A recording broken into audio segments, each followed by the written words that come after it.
할렐루야. 우리 앞뒤 옆 사람과 인사하겠습니다. 하나님의 방법으로 승리합시다. 하나님의 방법으로 승리합시다. 아멘.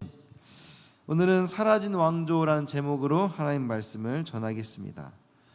1912년 4월 15일 세계 최대의 여객선 타이타닉호가 빙산과 충돌하여 침몰했습니다.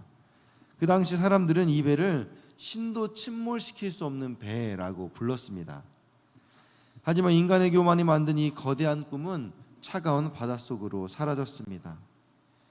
이처럼 역사 속에는 이렇게 수많은 왕조들이 흥망성쇠를 거듭합니다. 한때는 영원할 것 같던 그 제국들이 하루아침에 몰락하는 것을 보면서 우리는 인간의 힘과 지혜로만 세워진 이 왕국이 얼마나 허망한가를 깨닫게 됩니다. 오늘 본문에 등장한 이 사울 왕조도 마찬가지입니다. 이스라엘의 첫 왕조였던 그런 사울의 왕국은 겉으로 보기에는 되게 강력해 보였습니다. 하지만 하나님을 떠난 채 그 욕망만을 취했던, 욕망만을 쫓다가 결국 그 왕국도 치욕적인 최후를 맞이하고 역사의 뒤안길로 사라지고 말았습니다. 오늘 우리가 보게 되는 이 사울 왕조의 마지막을 통해서 하나님의 뜻을 벗어난 이 권력이 어떻게 몰락하는지, 그리고 진정한 하나님의 나라는 어떻게 세워져 가는지 함께 살펴보며 은혜 나누기를 소망합니다. 오늘 본문의 역사적 배경을 먼저 좀 살펴보면 사울과 요나단이 죽은 후에 사울의 군대 장관이었던 이 아브넬이 사울의 아들 이스보셋을 왕으로 추대하여 유다 지파만 제외하고 그 나머지 11지파를 통합해서 나라를 세우게 됩니다. 그런데 이 아브넬이 이스보셋을 배반하고 이 왕국을 그냥 통째로 다윗에게 넘겨주려고 작정합니다. 그런데 그가 그렇게 다윗과 협상하려고 헤브론을 방문하여 다윗과 협상을 잘 끝내고 돌아오는 길에 어떤 일이 발생하냐? 다윗의 군대 장관이었던 요압이 몰래 이 아브넬을 살해하게 됩니다. 이때 다윗은 요압을 저주하면서 그 아브넬의 죽음을 진심으로 슬퍼했어요. 그래서 다행히도 그 북쪽의 이스라엘 왕국, 그 사울의 왕국이 다윗의 진심을 보고 이게 지금 다윗이 의도한 게 아니구나라고 알게 된 거죠. 그 이후에 오늘 본문의 사건이 발생한 것입니다. 오늘 본문은 다윗이 온 이스라엘의 왕이 되는 과정 중에 가장 마지막 단계를 기록하고 있습니다. 다윗이 왕이 되기 위해서 어떤 일이 벌어지느냐? 사울이 죽고 또 그의 아들 요나단이 죽고 또 사울의 아들 이스보셋을 왕으로 세운 아브넬도 죽고 마지막으로 오늘 본문에서 이스보셋이 죽게 됩니다. 이것은 다윗이 왕이 되는 과정이자 사울 왕국이 멸망하는 과정이었습니다. 그러나 사울 왕국을 자연스럽게 흡수하기 원했던 다윗은 사실 이렇게 사람들이 자기 때문에 죽어나가는 것을 원치 않았습니다. 그래서 계속해서 자기가 이런 모습의 사울 왕국을 내가 기여한 바가 없다, 이것은 내가 원한 것이 아니다 라는 그것을 계속해서 표현하는 것이죠. 그들의 죽음에 대해서 정말 진심으로 슬퍼하고 애도하며 애가를 지어 부르기도 했던 거죠. 오늘 본문에서도 아브넬이 요압에게 죽임을 당했어요. 우리 본문 1절을 보게 됩니다. 같이 보시겠습니다. 시작. 사울의 아들 이스보셋은 아브넬이 헤브론에서 죽었담을 듣고 손에 맥이 풀렸고 온 이스라엘이 놀라니라. 아멘. 아브넬은 다윗과의 연합을 위해 적극적으로 노력했던 사람이에요. 그런데 그가 다윗에게 갔다가 죽임을 당한 것은 이스라엘 사람들에게는 다윗이 자신들을 포용하지 않겠다는 뜻으로 받아들여질 수 있는 사건이죠. 그리고 이러한 오해는 이미 이스보셋 왕국의 멸망을 예상했던 사람들에게는 큰 공포심을 불러왔습니다. 그래서 이제 이스보셋은 이 아브넬의 소식을 듣자마자 손에 맥이 풀려 두려움에 사로잡히게 된 것입니다. 2절 3절을 우리 같이 또 읽겠습니다. 시작.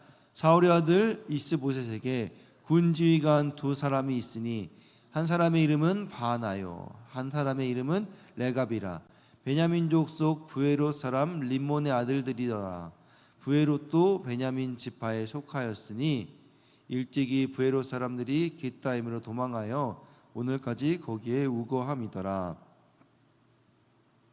이스보셋에게 지금 군 지휘관 두 사람이 있는데, 여기서 이 군으로 이제 표현된, 군대로 번역된 단어가 히브리어 거두드인데, 일반적인 군대가 아니라 약탈이나 침투 목적으로 만든 특수부대를 의미해요. 그러니까 특수부대 지휘관 이 바나와 레갑이 있는데, 그 사람들이 바로 누구냐? 베냐민족 속 브에롯 사람 림몬의 아들들이었다라는 거예요. 베냐민 지파는 이제 사울의 지파죠. 그런데 특별히 거기에 브에롯 사람이라는 거예요. 브에롯 사람이 어디일까요? 여호수아 9장 17절을 우리 같이 읽겠습니다. 시작. 이스라엘 자손이 행군하여 셋째 날에 그들의 여러 성읍들에 이르렀으니 그들의 성읍들은 기브온과 그비라와 브에롯과 기랏 여아림이라. 아멘. 그러니까 이 브에롯은 어디냐? 이 속임수를 사용하여서 이스라엘과 합병 조약을 맺었던 그 기브온에 속한 성읍 중 하나인 거예요. 그런데 거기는 나중에 사울이 이 브에롯을 정복했을 때, 이 기브온을 정복했을 때 이 브에롯도 같이 멸망시켰다라는 거예요. 그래서 그 브에롯 사람들이 결국 나중에 이 깃다임으로 도망갔고, 이 베냐민 사람들이 브에롯에 정착해 살기 시작했습니다. 그래서 이 브에롯 사람들은 이 사울을 어떻게 생각하느냐? 자신의 그 족속을 흩어버리고 죽게 만든 그런 원수로 생각했던 사람들이 바로 브에롯 사람들이에요. 그런데 이 브에롯 사람들의 일부가 이 베냐민 지파에 속하게 되면서 그렇게 사울의 지파로, 그리고 사울의 사람들로 이제 간 것이죠. 그런데 여전히 자기의 친족들 중에는 여전히 그렇게 그 당시에 멸망당해서 도망해서 깃다임에 살고 있는 사람들이 있다라는 거예요. 그러니까 지금 이 브에롯 사람 림몬의 아들들, 이 레갑과 바나는 지금 사울을 원수로 생각하고 있는 사람들이에요. 그런데 지금 사울의 아들 이 이스보셋의 특수부대 군 지휘관으로 이 두 사람이 배치되어 있는 것입니다. 그러니까 이 사람들은 물론 지금 베냐민 지파에 속해서 사울의 지파에 속해서 그렇게 사울의 특수부대 그렇게 지휘관으로 있지만은 그들의 친족들은 여전히 그 뼈아픈 그 아픔을 가지고 이 밑에 이제 있다라는 거예요. 그러니까 어떤 마음이 들겠어요? 이 이스보셋이 이 사울의 왕국이 조금이라도 이 멸망당할 위기가 처해 있으면은 언제든지 도망할 수 있고 배반할 수 있는 그런 여지를 남겨두고 있다라는 것입니다. 그런데 그렇게 이스보셋의 상황을 설명하다가 갑자기 이제 오늘 본문 또 4절에서 요나단의 아들 무비보셋을 소개합니다. 그 이유는 무엇이냐면은 이 사울의 왕국을 이어받을 가장 가능성이 높은 사람이 누구냐? 이스보셋이 이제 그렇게 또 위기에 처하게 되면은 무비보셋에게도 가능성이 있다는 걸 열어두는 거죠. 오늘 본문 또 4절을 한번 같이 읽어보겠습니다. 시작. 사울의 아들 요나단에게 다리 저는 아들 하나가 있었으니 이름은 무비보셋이라. 전에 사울과 요나단이 죽은 소식이 이스라엘에서 올 때 그의 나이가 5살이었는데 그 유모가 안고 도망할 때 급히 도망하다가 아이가 떨어져 절게 되었더라. 아멘. 그런데 이제 이스보셋이 지금 위기의 상황 가운데 처해 있는데, 그렇다면 그 다음 누가 가장 유력하냐? 무비보셋인데, 무비보셋은 지금 어떤 상황입니까? 두 다리를 절어요. 왜냐하면 그 유모가 사울이 죽었을 때 도망하다가 떨어뜨려 가지고 다리를 절게 된 거예요. 그러니까 무비보셋은 또 지금 어려요. 사실 5살밖에 안 됐고, 그 5살 이후에 지금 얼마 안 됐고, 또 장애가 있어요. 그러니까 사울의 왕위를 이어받기는 좀 애매한 상황인 거죠. 아브넬 죽고, 지금 이스보셋은 힘이 풀려 떠들고 있고, 또 지금 그의 생명이 지금 좀 위태위태한 상황인 거예요. 사울의 손자 무비보셋은 어리고 장애가 있어요. 그러니까 이제 이 가문의 위기가, 이 가문의 운명이 다 어디에 달려 있습니까? 다윗이 어떻게 하느냐에 따라서 이 사울 왕조의 위기가 이 운명이 달려 있는 것입니다. 우리 7절 8절을 같이 읽겠습니다. 시작. 그들이 집에 들어가니 이스보셋이 침실에서 침상 위에 누워 있는지라. 그를 쳐 죽이고 목을 베어 그의 머리를 가지고 밤새도록 아라바 길로 가 헤브론에 이르러 다윗 왕에게 이스보셋의 머리를 들이며 아뢰되 왕의 생명을 해하려 하던 원수 사울의 아들 이스보셋의 머리가 여기 있나이다. 여호와께서 오늘 우리 주 되신 왕의 원수를 사울과 그의 자손에게 갚으셨나이다 하니. 아멘. 그렇게 위기 가운데 있던 이스보셋의 상황이 이제 어떻게 됩니까? 결국 그렇게 죽임을 당하게 됩니다. 그런데 우리가 5절 6절은 넘어갔는데 이 7절이 5절 6절과 내용이 겹쳐요. 그런데 이 7절 내용을 앞부분에 보면은 원래 원문에는 좀 더 잘 설명하면이라는 그 단어가 지금 번역되면서 빠져 있어요. 그러니까 5절과 6절을 지금 7절에 이제 같이 요약해서 설명해 주고 있는데 내용이 그렇다는 거예요. 레갑과 바나가 이스보셋 집에 들어갔는데 그가 자고 있더라는 거예요. 그러니까 그들이 밀을 가지러 온 척 하면서 자고 있네? 그러니까 이제 마음속에 아까 앞에 설명했던 그 배경이 이제 이해가 되는 거죠.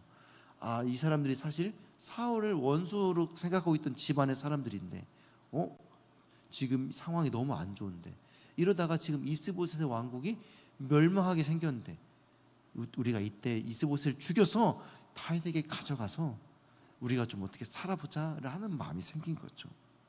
그래서 그렇게 배를 찌르고 그의 머리를 베어내고 머리를 들고 가서 밤새도록 아라바기로 도망가서 다윗에게로 갑니다. 7절에서는 목을 베었다고 번역되어 있는데 원문에서는 머리를 베었다라고 번역하고 있어요. 그러니까 머리를 베어서 머리를 들고 가져다가 이 같은 머리라는 단어를 두 번이나 사용하고 있어요. 그런데 8절에서도 똑같이 이 자꾸 머리라는 단어를 반복합니다. 그래서 머리라는 반복을 두 번 반복하는데 8절에서도 다윗 왕에게 이스보셋의 머리를 들이며 아뢰되 사울의 아들 이스보셋의 머리가 여기 있나이다. 무언가 의도하는 바가 있죠. 사울에게 자꾸 이 이스보셋의 머리를 들이대는 거예요. 그런데 다윗은 어떻습니까? 사실 그것을 원하지 않죠. 이스보셋의 얼굴을 보았을 때 어떻겠습니까? 그런 방식으로 자기가 이 사울의 왕국을 취하기를 원하지 않았는데 이 이스보셋의 머리를 잘라낸 행동이 다윗의 분노를 부추긴 것이죠. 그들은 이스보셋이 다윗의 생명을 노리는 원수라고 그렇게 규정합니다. 그리고 이스보셋을 죽인 이유가 여호와께서 다윗의 원수를 갚으라고 했기 때문이라고 그렇게 말하는 거예요. 사실 다윗은 그렇게 원한을 갖고 있지 않은데 이 모두 다윗의 마음과 다르기 때문에 지금 이들이 하는 말이 거짓말일 수밖에 없는 것입니다. 사울의 아들 이스보셋은 사실상 아브넬이 세운 꼭두각시 왕에 불과합니다. 아브넬이 죽자 신하 바하바와 레갑 형제는 몰래 이스보셋을 죽이고 그의 머리를 다윗 왕에게 가져갔습니다. 그들은 아브넬만큼이나 이스보셋에게 그리고 자신의 나라에게 불충한 사람들인 거죠. 그렇게 신의를 저버린 채 오직 자기의 안위만을 위해 살아갔던 사람들인 것입니다. 결국 그들은 그렇게 하나님이 세우신 다윗의 나라는 어떤 사람들이 필요한지 전혀 모르는 자들이었던 것입니다. 그냥 정치적 안목을 가지고 어떻게든 그때그때 자기의 이득만을 취하면 그렇게 하나님 나라의 어떤 백성으로 살아갈 수 있을 거라고 생각했어요. 그런데 하나님은 그런 방식을 또 그런 사람들과 함께 일하기를 원하지 않으셨다는 것입니다. 그들은 하나님 나라에 전혀 관심이 없었고 오로지 자신의 권력욕에만 관심이 있었기 때문입니다. 우리 9절 말씀을 같이 읽겠습니다. 시작. 다윗이 브에롯 사람 림몬의 아들 레갑과 그의 형제 바하나에게 대답하여 그들에게 이르되 내 생명을 여러 환난 가운데서 건지신 여호와께서 살아계심을 두고 맹세하노니. 아멘. 다윗은 먼저 자신의 말이 진실임을 하나님 앞에서 맹세합니다. 왜냐하면 여호와께서 사울의 아들 이스보셋을 죽이라고 했을 리가 없기 때문이라는 거예요.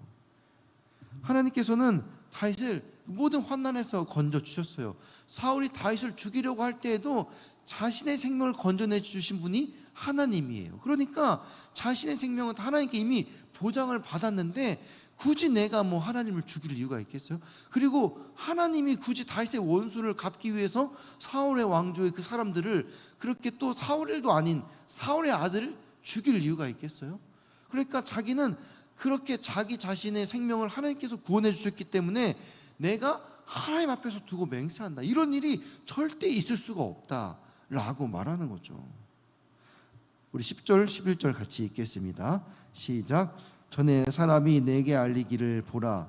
사울이 죽었다 하며 그가 좋은 소식을 전하는 줄로 생각하였어도 내가 그를 잡아 시글락에서 죽여서 그것을 그 소식을 전함 갚음을 가박 삼았거늘 하물며 악인이 의인을 그의 집 침상 위에서 죽인 것이겠느냐.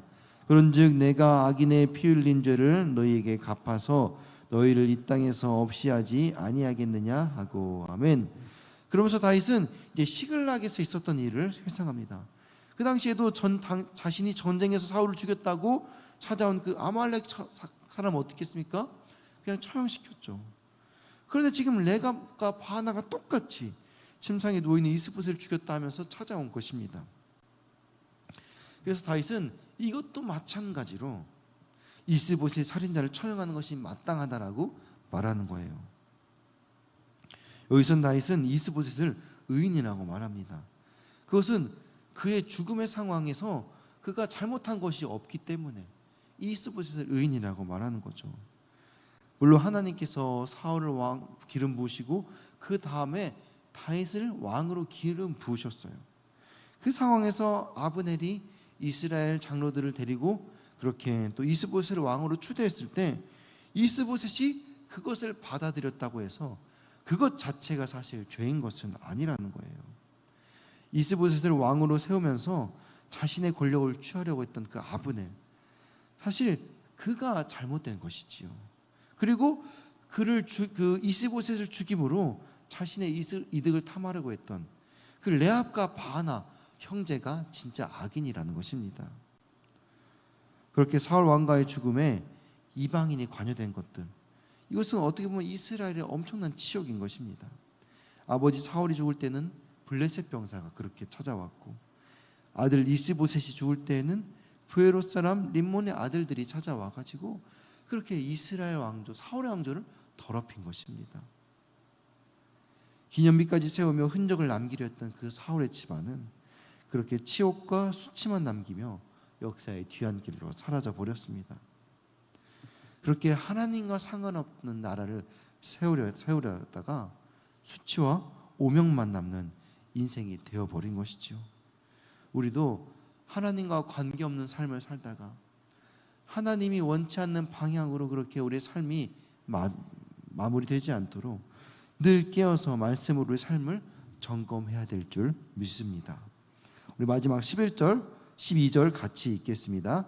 시작. 청년들에게 명령하여 곧 그들을 죽이고 수족을 베어 헤브론 목가에 매달고 이스보셋의 머리를 가져다가 헤브론에서 아브넬의 무덤에 매장하였더라. 아멘. 다윗에게 사울은 원수가 아니라 하나님께서 기름 부으신 종이며 이스라엘의 위대한 왕이었습니다. 그렇게 다윗은 자신의 안전을 정치적 전략에 의존하지 않고 여러 환난에서 자신을 구원하신 하나님께 맡겼습니다. 그런 다윗에게는 결과만큼이나 그렇게 과정과 방법이 중요했습니다. 어떻게든 왕이 되면 된다고 생각하지 않았던 거죠. 모든 과정에서 하나님을 의지했는가, 또 하나님이 원하시는 방법으로 이루어졌는가, 그것이 다윗에게는 가장 중요한 것이었던 겁니다. 사울이 죽을 때에도, 아브넬이 죽을 때에도, 사울의 아들 이스보셋이 죽을 때에도 이런 명예롭지 못한 죽음에 다윗은 기뻐할 수 없었습니다. 그리고 그들의 복을 가져온 이들에게도 관대한 자비를 베풀 수 없었던 것이죠. 오늘 말씀은 사울 왕가의 몰락의 끝을 우리에게 보여줍니다. 재건의 꿈은 무너졌고 그 끝은 허망했습니다. 사라진 사울 왕조 위에 새로운 다윗 왕조가 세워집니다. 이 사울 왕가의 몰락을 통해 우리에게 주는 메시지가 무엇일까요? 이 사울 왕가 또한 결국 이 이득과 자신의 욕망만을 취하려 했던 사람들로 이루어졌던 그 항상 그 이스라엘의 그 원수되었던 그 바벨론과 똑같은 것이죠. 사울 왕가의 재건은 아브넬의 죽음으로 끝이 났습니다. 재건할 가능성이 완전히 사라졌어요. 결국 하나님 대신 다른 것을 붙잡으면 결국 그것과 함께 추락해 버리고 마는 것이죠. 우리는 지금 누구를 붙들고 무엇을 붙잡고 있습니까? 이 세상에는 악인이 번성하고 의인이 억울함을 당하는 것처럼 보입니다. 그러나 우리는 당장은 손해가 있더라도 모든 일을 하나님의 공의로 판단해야 될 줄 믿습니다. 다른 사람들은 경쟁에서 이기기 위해서 권모술수를 쓸지라도 우리는 하나님의 주권과 공의를 믿고 기다려야 될 줄 믿습니다. 그것이 때론 더디게 보여도 가장 빠른 길이에요.